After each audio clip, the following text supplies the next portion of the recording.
Halo semuanya, selamat siang. Oke. Selamat datang di podcast CCS Cuan-Cuan Santuy dengan tema Bukan Bank Tapi Penting.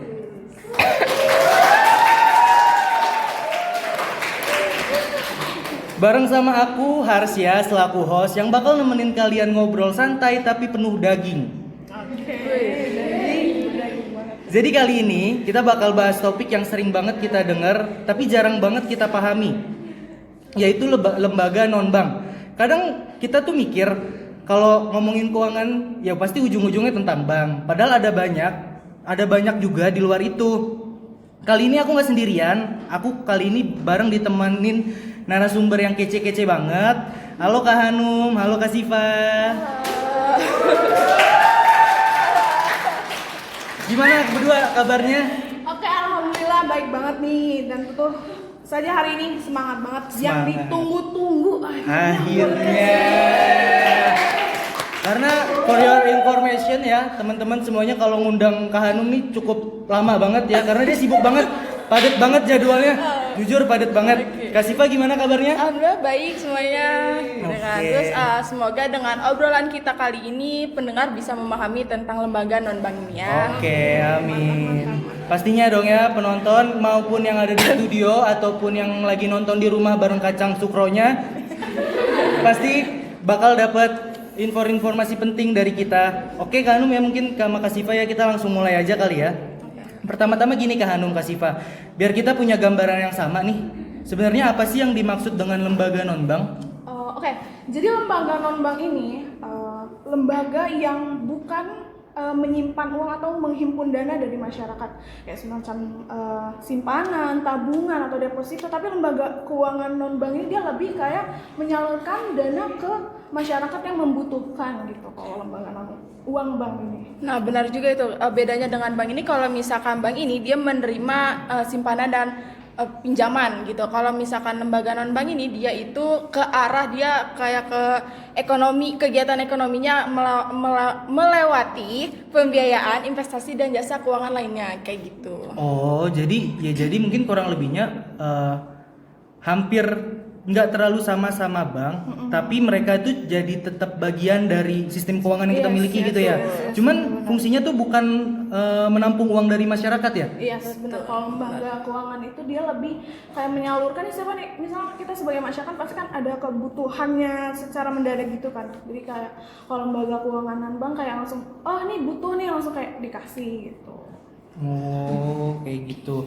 Jadi emang sebenarnya ya maupun lembaga bank atau non bank itu sama-sama nggak bisa dipisahin dari kehidupan sehari-hari kita kali ya? Iya, siap betul. Oh gitu, paham. Nah kan kita udah tahu nih dari Kak Hanum, dari Kak Siva nih pengertian lembaga non bank. Kalau misalkan lembaga bank nih kan ada tuh beberapa jenis-jenisnya. Nah sekarang aku penasaran banget kalau misalkan lembaga non bank nih ada juga nggak sih jenis-jenisnya? Jenis-jenisnya tuh ada yang pertama itu ada asuransi, terus ada perusahaan pembiayaan atau leasing, terus ada koperasi simpan pinjam, ada dana pensiun dan ada pasar modalnya. Oke, benar tadi yang dikatakan oleh teman kita ya, Syifa, jenis-jenis lembaga keuangan non bank ini sangat banyak. Jadi sedikit menambahkan nih, kalau leasing itu kan lembaga pembiayaan ya, dimana dia tuh secara angsuran, kayak misalnya kalau leasing itu lebih dikenal kayak kita beli mobil atau motor dan lain semacamnya, kayak kita nggak naruh DP, terus perusahaan yang bayar, nanti kita juga bayar ke perusahaannya. Terus ada juga pegadaian. Kalau pegadaian itu dia kayak pinjaman jangka pendek sama jaminan berjalan. Misalnya kita punya barang yang berharga gitu, kayak misalnya emas, nanti disimpan di pegadaian. Jadi kalau misalnya emasnya ini di ACC nih sama si pegadaian, nanti kita dikasih uang pinjaman yang kita perlukan. Misalnya 25 juta nih, kita butuh, nanti si pegadaian itu ngasih. Tapi kita nggak bisa diem aja gitu loh. Jadi kita harus balik juga, balik uang yang kita dapatkan itu ke si pegadaian, biar emasnya yang kita simpan di pegadaian ini tuh balik ke kita. Balik lagi ya, kurang lebih kayak gitu ya. Kurang lebih gitu. Berarti sebenarnya nih lembaga non bank nih nggak ngejangkau, maksudnya ngejangkaunya luas banget ya. Yes, Jadi bukan hanya rakyat kecil, ya kan? rakyat-rakyat yang emang menengah ke atas pun juga sebenarnya masih bisa menggunakan lembaga non-bank gitu ya. Jadi sebenarnya juga lembaga non-bank ini juga fungsinya tuh juga lebih ke mempermudah rakyat kecil buat ya mereka ngedapetin modal-modal lah gitu ya kan. Iya benar. Oh, oke, Mereka oke. saling melengkapi lah jatuhnya. Iya sih, benar-benar. Nah, ini makin menarik banget nih ya kak. Tapi setiap lembaga kira-kira kak, kalau lembaga non-bank tersendiri nih punya kelebihan dan kekurangan nggak sih? Kalau kelebihannya itu ya lembaga keuangan non-bank itu dia lebih fleksibel sih ke masyarakat, melayani masyarakat. Misalkan masyarakat, nggak semua masyarakat itu memiliki bank ya. Jadi kalau lembaga non-bank itu kayak dia apabila masyarakat ini nggak memiliki bank, jadi dia kayak oh ya udah sini loh, nggak perlu repot-repot kayak harus buat bank dan Iya, karena semacamnya. bank persyaratannya mungkin Iya, lebih yang sulit ya, gitu. benar-benar. Jadi kayak dikasih doang. Oh, Iya. gitu. Dan proses ini biasanya dia lebih cepat. Kayak misalnya kayak di Pegadaian kan, kalau Pegadaian kan kita langsung dananya kan langsung tanpa harus membuka rekening banknya dulu kan, iya, kalau di benar-benar, Pegadaian kayak benar-benar. gitu. Iya sih, karena emang lembaga non bank ini juga emang prosesnya nggak terlalu sulit seperti lembaga bank ya. Walau Iya. emang setiap melakukan transaksi ya tetap ada syarat dan ketentuannya, prosedurnya juga harus tetap dilakukan ya kan. Betul. Nah tapi ada kekurangannya juga nggak kak? Kira-kira? Ada kalau kelebihan pasti ada kekurangan Iya, sih, ada. kan, pasti kayak gitu. Saling melengkapi. Kalau kekurangannya itu paling di biaya bunga ataupun biaya layanan si lembaga keuangan non-bank ini.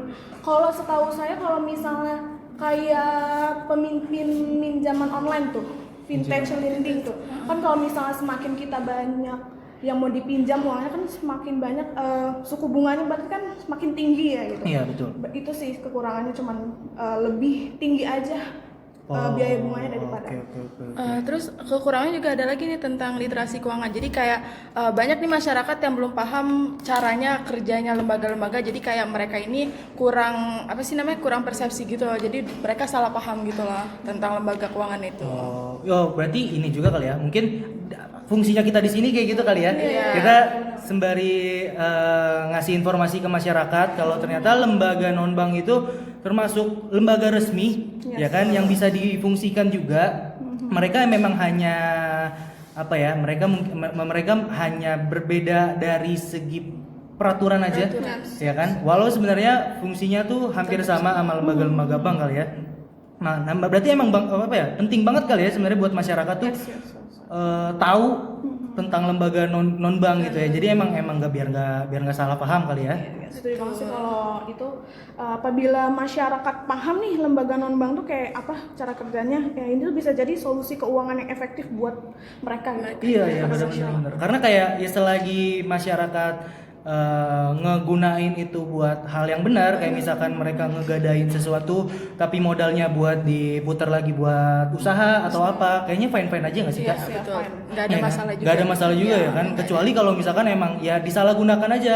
Ya maksudnya ini juga penting juga buat masyarakat yang nonton di rumah sama yang ada di sini, ilmu lagi nih dari kita kalau sebenarnya lembaga non-bank itu bisa digunain tapi tetap jangan disalahfungsikan gitu loh. Jangan misalkan kalian minjem uang di salah Untuk satu yang lain ini gitu. buat beli IP 16 misalkan. Jujur nggak boleh kayak gitu. Kecuali bisa gantinya. Kalau nggak bisa ya susah. Nggak bisa, susah, kasihan. Iya kan? Nah, dan ini kalau mungkin dari obrolan-obrolan kita lagi banyak nih ngasih teori-teori yang ada ya kan, ilmu dari Kak Hanum sama Kak Siva, teori-teori ini kita rangkum semua di sini. Mungkin biar obrolan kita makin terlihat nyata, ada nggak sih Kak contoh konkret lembaga non-bank yang sering kita temui di kehidupan sehari-hari kita nih? Tentunya ada ya, kayak kita sering dengar Pegadaian ya. Iya, Pegadaian yang tadi kita ini bahas. sebenarnya masyarakat ini dia menggadai sesuatu itu karena dia membutuhkan dana yang cepat dan sangat mendesak gitu kan. Iya. Tapi tidak boleh untuk memakai dengan hal-hal yang lain juga. Terus habis itu ada koperasi. Di koperasi kita sering dengar kan ada Iya. koperasi tentang di sekolah, di desa gitu kan. Lalu juga ada tentang BPJS. BPJS ketenagakerjaan dan BPJS kesehatan. Itu juga termasuk ke lembaga keuangan non bank. Karena kenapa? Karena mereka ini dia mengelola dana pesertanya itu gitu. Oh iya bang, bener banget lagi ya ternyata ya. Iya ternyata BPJS itu juga termasuk ini ya, termasuk lembaga non-bank ya tanpa kita sadari ya. Oke bener. Mungkin kita udah sampai puncak pembahasan. Mungkin dari audiens yang ada di studio nih kira-kira mau nggak sih kasih 2 pertanyaan deh, buat satu buat Kak Hanum, satu buat Kak Siva. Ayo. Ya diam. Ada kali. Ada. Oh, ada Mas yang di belakang itu. Masnya Boleh, lagi. siapa itu? Iya, Mas yang di belakang boleh silakan. Namanya siapa? Saya Muhammad Bawas, mau bertanya. Betul. Bertanyanya buat siapa, Mas? Ke siapa? Ibu Siva. Ibu. Oke. Oh, Ibu Siva kan tadi menyebutkan bahwa kekurangan LKNB salah satunya adalah bunga yang lebih tinggi. Sebagai mahasiswa yang butuh dana cepat untuk keperluan mendesak, bagaimana cara kita memiliki LKNB yang aman dan dengan bunga yang paling tidak memberatkan? Apakah ada tips khusus dari Ibu Siva? sama-sama. Jadi pertama ini kita pastinya harus terdaftar di OJK ya. Terus lalu yang kedua ini kita harus membandingkan suku bunganya per tahun bukan per bulan, gitu kan. Terus yang ketiga ini kita harus menghitung kemampuan untuk membayar. Jadi kayak jangan sampai nih bayaran kita tuh nunggak sampai 30% atau lebih, gitu kan. Terus habis itu kita juga harus melihat persyaratannya itu, jangan sampai kita meminjam di OJK, gitu kan. Terus habis itu kita tidak bisa untuk membayar, itu pasti akan lebih sulit lagi. Tunggakannya dan akan gede, gitu sih. Dan bagus banget nih dari Mas Pawas yang di belakang. Mungkin satu lagi boleh buat Kak Hanum sekarang. Ada gak yang mau bertanya di sudut sebelah kiri mungkin? Kira-kira, ayo satu lagi. Ini nggak kelihatan nih, penontonnya banyak banget, sorry ya. Maaf nggak kelihatan, penontonnya banyak banget, sorry. Kalau ada yang ngomong, angkat tangannya lebih tinggi ya. Terlalu banyak penonton nih.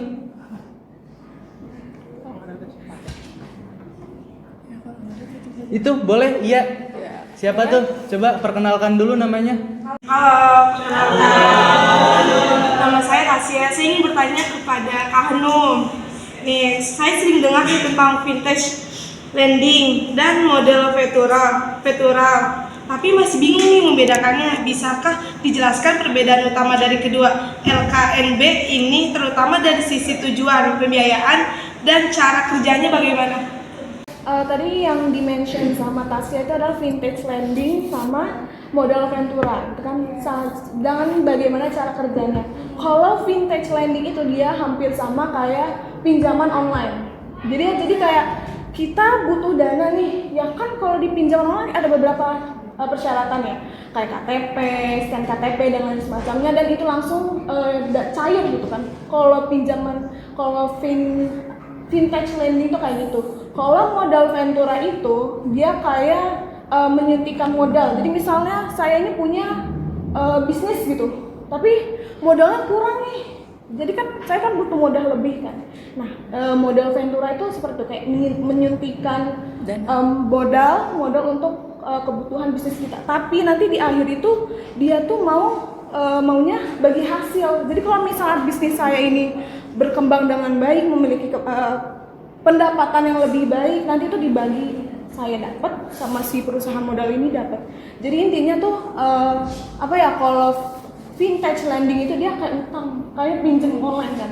Kalau modal ventura tuh kayak partner bisnis, kita bisnis sama, dapat pendapatan sama dan lain sebagainya. Terima kasih. Oke, tepuk tangan dulu dong buat Kak Tasya. Pertanyaannya bagus dan udah dijawab semuanya. Dari pertanyaan pertama oleh Kak Siva, sama di pertanyaan kedua juga dijawab udah sama Kak Hanum. Dan ini gak kerasa banget ya Kak, kita udah lumayan lama nih ngobrolnya kan. Udah lumayan panjang banget nih kita ngobrolin soal lembaga non-bank, dari pengertiannya apa, jenis-jenisnya apa, kelebihan dan kekurangan, hingga sampai di contoh nyata yang kita sering lihat lah di sekeliling kita ya kan.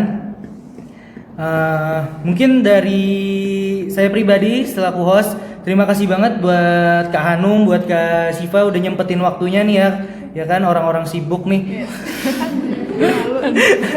Ya, makasih banyak banget Kak udah sharing hari ini. Dan mungkin buat pendengar setia CCS Cuan-Cuan Santuy, terima kasih juga udah dengerin kita sampai habis. Jadi sampai jumpa di episode berikutnya dari podcast Cuan-Cuan Santuy.